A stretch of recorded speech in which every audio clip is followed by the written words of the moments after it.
हाय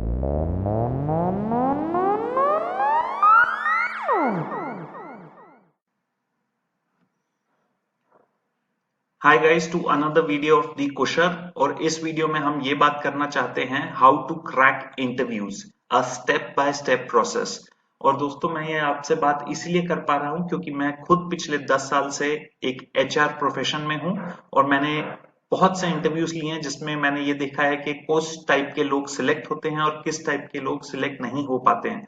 और जो नहीं हो पाते हैं वो क्या उनकी छोटी छोटी मिस्टेक्स होती हैं जिनकी वजह से वो इंटरव्यूज क्रैक नहीं कर पाते। इस वीडियो में मैं वही डिस्कस करूंगा और आपको ज्यादा से ज्यादा कम से कम टाइम में बताने की कोशिश करूंगा।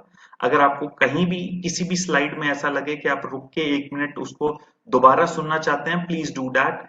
हो सके तो अपने साथ एक पेपर और पेन भी रखें ताकि मैं आपको जो जो पॉइंट्स बता सकूं आप कहीं नोट डाउन कर सकें। Alright guys, so let us start with how to crack interviews. सबसे पहली बात दोस्तों, आपको अपना खुद का एक स्वॉट एनालिसिस करना होगा। जी हाँ, स्वॉट एनालिसिस यानी कि स्ट्रेंथ, वीकनेस, अपॉर्चुनिटीज और थ्रेट। इसका एक छोटा सा स्लाइड मैंने स्क्रीन के राइट साइड में दिखा रखा है, आप लोग चाहें तो उसको कॉपी करके यूज कर सकते हैं। स्वॉट एनालिसिस क्या होता है? बेसिकली एक आदमी या एक कंपनी या एक ऑर्गेनाइजेशन अपने बारे में ये जानने की कोशिश करती है कि उसका स्ट्रॉन्ग पॉइंट क्या है और उसका वीक पॉइंट क्या है। जैसे कि सब्जेक्ट नॉलेज, अगर आपको ये लगता है कि आप एक इंजीनियर हैं और आपकी सब्जेक्ट नॉलेज बहुत तगड़ी है तो वो आपको रखनी है अपने स्ट्रेंथ वाले एरिया में। अगर आपको ये लगता है कि आपको इंग्लिश या हिंदी में किसी एक भाषा में कमजोरी है, मान लीजिए इंग्लिश में, तो वो आपको रखनी है वीकनेस वाले कॉलम में। इससे क्या होगा कि आप अपना खुद का एनालिसिस कर पाओगे कि आप किस चीज में आप अच्छे हो और किस चीज में आपको इंप्रूवमेंट चाहिए। तो ये स्वॉट एनालिसिस आपको इस चीज में हेल्प करेगा। इसमें आप टेक्नोलॉजी भी यूज कर सकते हैं, यानी कि थिंग्स लाइक अगर कोई कंप्यूटर एप्लीकेशन आपको आती है या नहीं आती है, अगर एक्सेल आपको अच्छी आती है या नहीं आती, and lastly you can use even things like communication. आपका कम्युनिकेशन अच्छा है, वीक है, इंप्रूवमेंट की जरूरत है, क्या है, वो आप इन चारों खानों में से किसी एक खाने में डाल सकते हैं। जब ये स्वॉट एनालिसिस बन के तैयार हो जाएगा, आप एक बहुत अच्छी स्टैंडिंग पे होगे। क्योंकि पहली चीज है, यू मस्ट रियलाइज कि आपका की स्ट्रॉन्ग पॉइंट्स और वीक पॉइंट्स क्या हैं। Once you know them, only then you can work on yourself, right. जब तक आदमी को पता ही नहीं है कि उसका स्ट्रॉन्ग और वीक एरिया क्या है तो वो काम कैसे करेगा। सो ये एक आप सबसे पहले आप अपने लिए ये करें। Next step guys, design a detail 2 page resume. एक बात आप याद रखो कि किसी के पास इतना टाइम नहीं होता कि वो आपका रिज्यूम बैठ के पढ़ेगा, कोई नहीं पढ़ता। ऑलराइट, सो आपको मैक्सिमम से मैक्सिमम 2 पेज का रिज्यूम बनाना है। और उसमें क्या क्या इंपॉर्टेंट चीजें आपको याद रखनी है वो मैं आपको बताता हूँ। कोई भी रिज्यूम बनाते टाइम एक बात याद रखिए कि मोस्ट ऑफ द टाइम आप उसको किसी वेबसाइट पे अपलोड करेंगे, या तो वो naukri.com होगा या वो IIM जॉब्स या और कोई वेबसाइट। ध्यान क्या रखना है, आप समझने की ये कोशिश कीजिए कि naukri.com फॉर एग्जाम्पल काम कैसे करता है। naukri.com के एक सेट पैरामीटर्स हैं, यानी कि वो ये उठाता है कीवर्ड्स। कीवर्ड्स का मतलब है कि आपके रिज्यूम में मेंशन कुछ खास शब्दों को उठा के वो सर्च इंजन के थ्रू एचआर को दिखाएगा। किस टाइप के वर्ड्स हो सकते हैं? वो आपके टेक्निकल नॉलेज या प्रोफेशनल नॉलेज से रिलेटेड वर्ड्स होते हैं। यानी कि सपोज कीजिए आप एक इंजीनियर हैं और आप मोल्ड डिजाइन के ऊपर काम करते हैं, तो जो एचआर है वो अपने सिस्टम के ऊपर सिर्फ मोल्ड डिजाइन लिखने वाला है और उससे रिलेटेड जितने रिज्यूम है वो उठ के आ जाएंगे। वो कभी ये नहीं लिखेगा कि इंजीनियर चाहिए मुझे, ऐसा चाहिए इंजीनियर, बड़ा अच्छा बंदा चाहिए, ये सब नहीं लिखा जाता। सिर्फ यही लिखा जाता है कि स्पेसिफिक टेक्नोलॉजी या स्पेसिफिक एरिया जहां उनको कोई कंपनी को बंदा चाहिए, उसी एरिया का वो कीवर्ड मेंशन करेंगे। और वो कीवर्ड अगर आपके रिज्यूम में है तो naukri.com पे आपका रिज्यूम ऊपर दिखेगा, अगर वो कीवर्ड नहीं है तो वो वर्ड आपका रिज्यूम नहीं दिखेगा।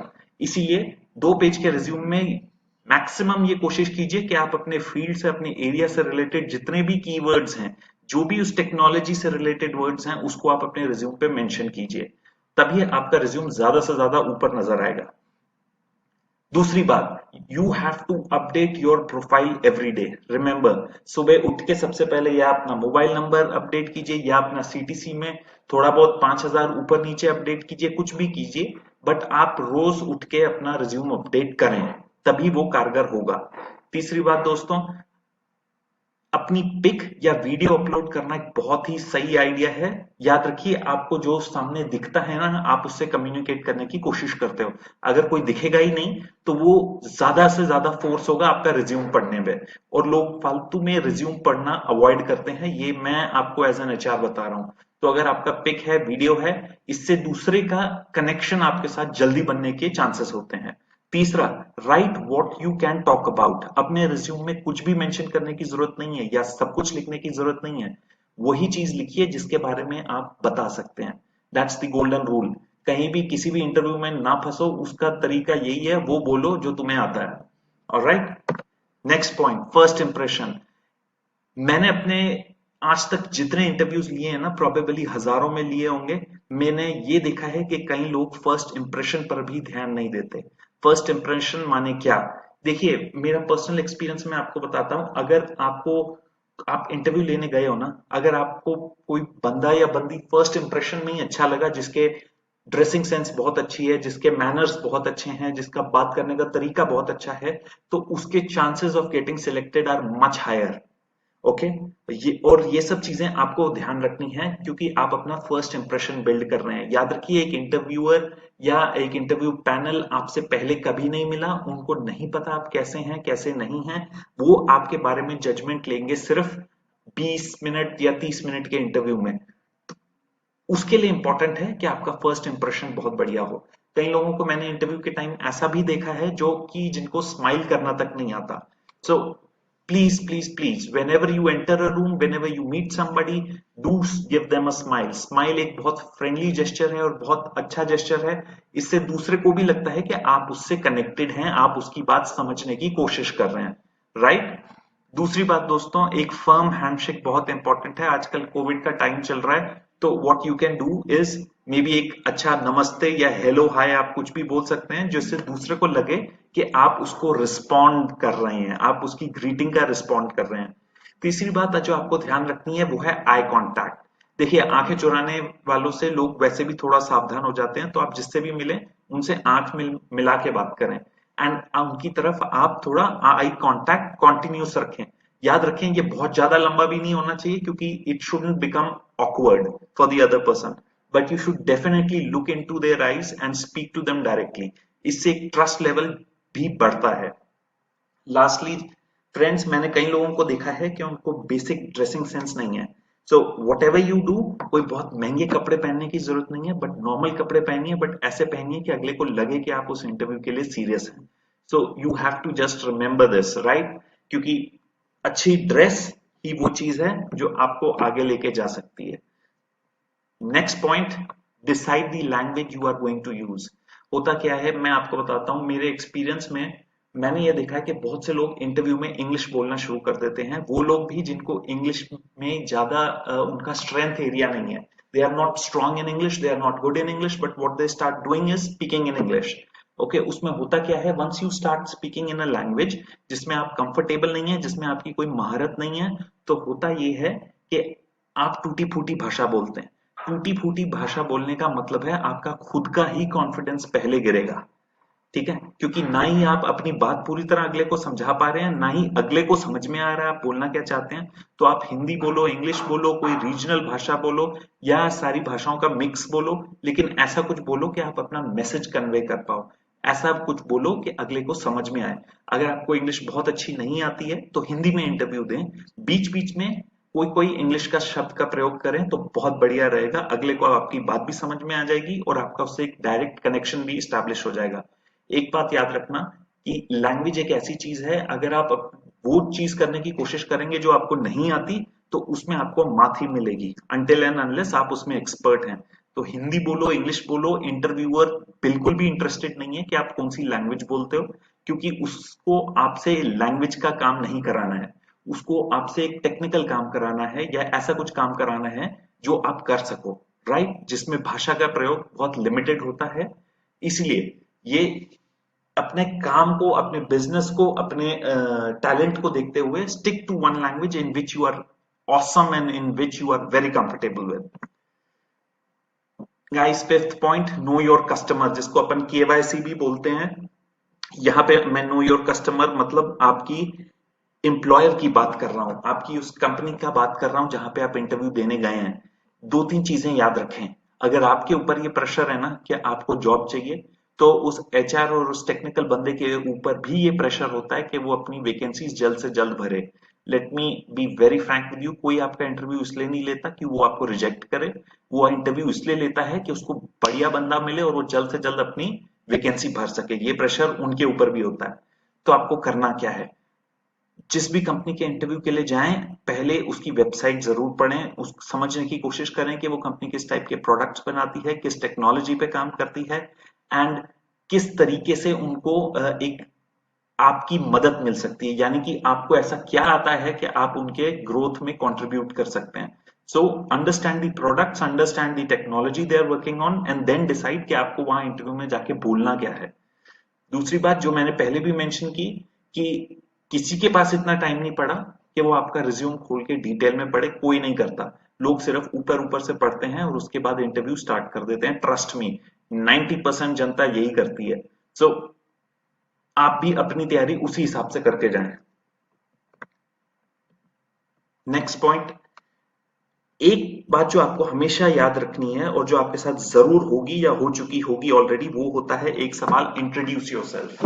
लेट मी टेल यू, कोई आपके इंट्रोडक्शन में इंटरेस्टेड नहीं है। यहां तक कि जो पूछने वाला होता है वो भी आपके फैमिली बैकग्राउंड में इंटरेस्टेड नहीं होता।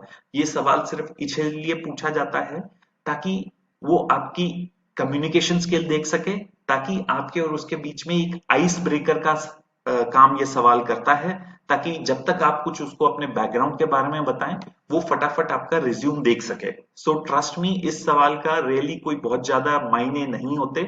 इस सवाल को जनरली यूज किया जाता है एज एन आइस ब्रेकर। तो इस सवाल में आपको जवाब क्या देना है?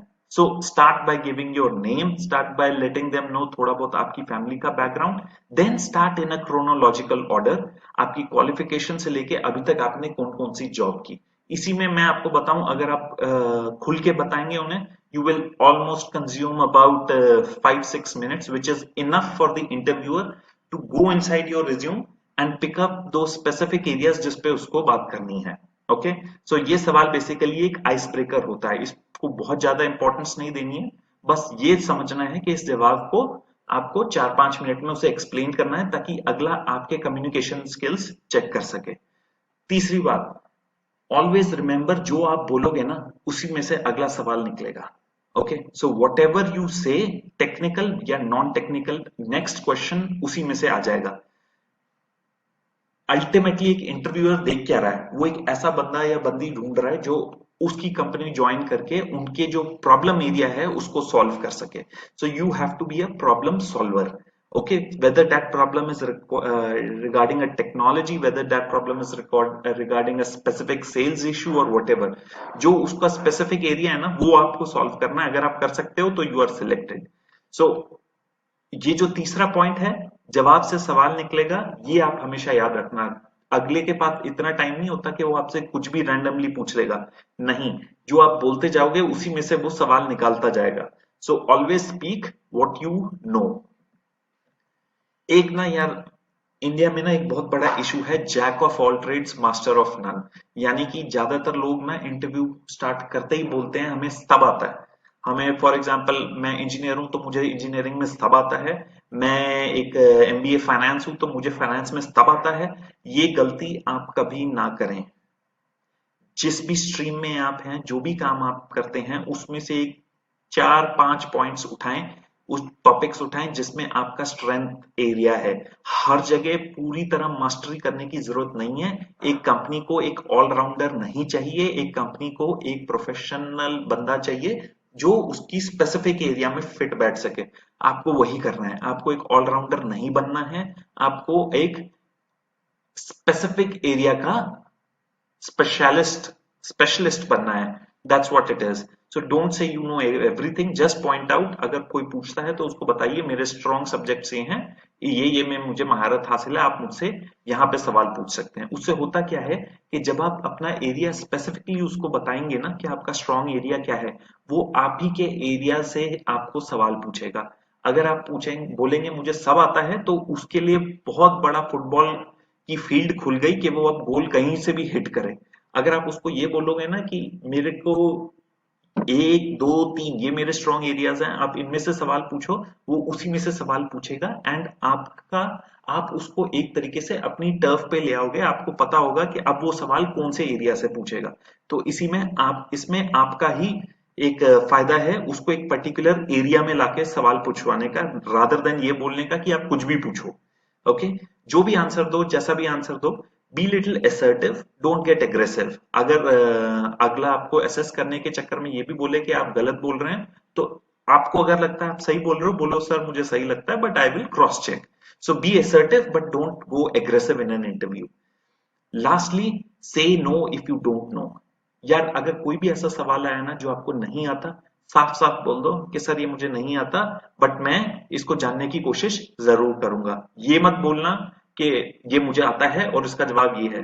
तो क्योंकि अगले को ऐसा लगेगा कि आप झूठ बोल रहे हो या आप उसको चीज को बनाने की कोशिश कर रहे हो। So what ever you don't no, just say you don't no. क्योंकि देखो आपसे ये एक्सपेक्टेशन भी नहीं है कि आपको दुनिया में हर चीज आती हो। So stick to whatever you know, right. एक बहुत इंपॉर्टेंट सवाल आपसे अगेन एंड अगेन पूछा जाता है कि आप जॉब चेंज क्यों करना चाहते हो, आप हमारी कंपनी क्यों ज्वाइन करना चाहते हो। इसका जवाब आपको किसी इंटरव्यू में जाने से पहले ही बनाना पड़ेगा और इसका बेस्ट जवाब आपको खुद ही आता है कि मैं जॉब चेंज क्यों करना चाहता हूं, मैं आपकी कंपनी क्यों ज्वाइन करना चाहता हूं। हर आदमी का अलग अलग रीजन होता है, किसी को हायर सैलरी चाहिए होती है, किसी को बेटर लोकेशन चाहिए होती है, किसी को बेटर प्रोफाइल चाहिए होती है। लेकिन जो भी आपका रीजन है, स्टिक टू दैट रीजन और उस रीजन को जस्टिफाई करने की कोशिश करें। ओके, सो सिर्फ आपकी उनकी कंपनी ज्वाइन करने में इंटरेस्टेड है, इसका मतलब ये नहीं है कि वो भी आपको लेने में इंटरेस्टेड है। So give them a good logical reason why do you want to join the company and stick to that reason। चाहे आप कहीं पे भी कभी भी किसी भी स्टेज पे ये दें। ज्यादातर कंपनीज में क्या होता है कि मल्टीपल राउंड्स होते हैं इंटरव्यू के, तो आपसे ये सवाल कई बार पूछा जाएगा, तो बेस्ट है कि आज ही इसका जवाब बना लो कि आप उनकी कंपनी क्यों ज्वाइन करना चाहते हो। ओके, लास्टली एक और सवाल आपसे पूछा जा सकता है कि where do you see yourself 6 months और 5 years फ्रॉम नाउ। इसका आंसर भी आपके पास रेडी होना चाहिए कि आप अपने आप को कहां देखते हो। जो भी आपका आंसर है, stick to that, right, and always be honest. क्यों? क्योंकि अगर आपने कहीं बोला कि मैं एक बेटर प्रोफाइल चाहता हूं और फिर अगले ही सवाल में उसने आपसे पूछा कि ठीक है आप एक बेटर प्रोफाइल चाहते हैं, तो मुझे ये बताएं कि आप अपने आप को अगले 2 साल में कहां देखते हैं। तो ऐसा नहीं होना चाहिए कि भाई मैं सीधा बोल दूं कि मैं आज तो एग्जीक्यूटिव हूं, अगले 2 साल में मुझे सीनियर मैनेजर बनना है। नहीं, show that you want to grow with that company step by step. So tell them you want to be senior executive, you want to be manager, you want to be assistant manager. So step by step अपनी progression दिखाएं, एकदम से बहुत bold answer देने की जरूरत नहीं है। Right guys, lastly I'll tell you few important points to remember. Be ready with examples। याद रखिए अगर आप टेक्निकल या नॉन टेक्निकल किसी भी प्रोफेशन को बिलोंग करते हैं, आपके पास रेडी एग्जाम्पल होने चाहिए। रेडी एग्जाम्पल का क्या मतलब है? रेडी एग्जाम्पल का मतलब यह है कि फॉर एग्जाम्पल वो आपसे पूछेंगे कि आज तक का आपका सबसे चैलेंजिंग काम क्या था। तो आप वहां बैठ के नहीं सोच सकते आपका सबसे चैलेंजिंग काम क्या था, आपको पहले सोच के जाना पड़ेगा कि आज तक का मेरा सबसे चैलेंजिंग जॉब क्या था, मैंने सबसे चैलेंजिंग काम कौन सा किया है। वो पहले ही सोच के रेडी रखें और हर जगह आपको हर बार हर जगह हर राउंड में यही बोलना है। ठीक है, तो आपको क्लियर होना चाहिए कि आपका चैलेंजिंग काम क्या था, उस काम ने आपको कैसे और मेच्योर करने में हेल्प की और आपने क्या उस काम से नया सीखा जिसको आप इस कंपनी में कंट्रीब्यूट कर सकते हैं। ये हमेशा याद रखो। Next point, don't over promise. कभी इंटरव्यू में ये मत बोलो कि मैं आने के बाद सब सॉल्व कर दूंगा, कोई समस्या ही नहीं बचेगी, ऐसा नहीं। Tell them that you are here to work professionally and you are here to solve their problems. जहां तक होगा आप सॉल्व करोगे, आप कोई इलेक्शन नहीं लड़ रहे हो जो कोई भी प्रॉमिस कर दो लोगों को। Okay, so just promise what you can keep. तीसरा, वो आपसे ये भी पूछ सकते हैं कि आपके प्रिंसिपल्स या आपकी वैल्यूज क्या हैं। तो do share with them what your basic principles and values are in life, whatever it is stick to them, right. ये भी जवाब आपके दिल से आना चाहिए क्योंकि हर चीज का रट्टा आप नहीं मार सकते हो। So think about this your principles and values and stick to them.